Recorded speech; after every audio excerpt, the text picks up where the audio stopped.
Kinabibili ba ng 24 anyos na lalaking may artificial leg dahil sa angas at galing nito sa basketball sa Santa Rosa City, Laguna? Kilalanin siya sa report ni Paul Hernandez.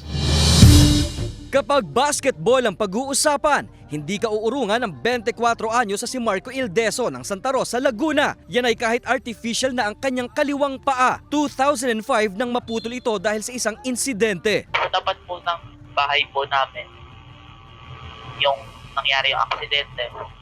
Then pagtawid ko po dun sa tapat ng bahay namin, may biglang van po na dumaan yun. Aminadong naging tampulan din ng tukso habang lumalaki siya, pero hindi naging hadlang na magpursige. At gaya sa tunay na laro ng buhay, ang mga free throw sa hardcourt tinitiyak na walang palya para sa industrial engineering graduate na si Marco. Malaking bagay raw ang suportang ibinibigay sa kanya ng pamilya. Sila yung naging sandalan po sa lahat ng, hindi lang po sa basketball, kundi sa buhay po, sa pag-aaral ko.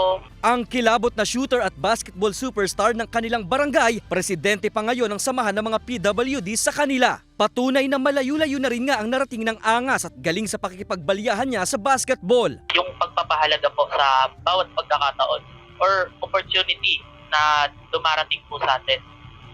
Dahil hindi naman po lahat ng katulad ko nabibigyan ng pagkakataong magkaroon ng ganitong opportunity. So, pinili ko po na maging inspirasyon sa iba. Klaro kay Marco na tulad sa laro, madalas ang mintis.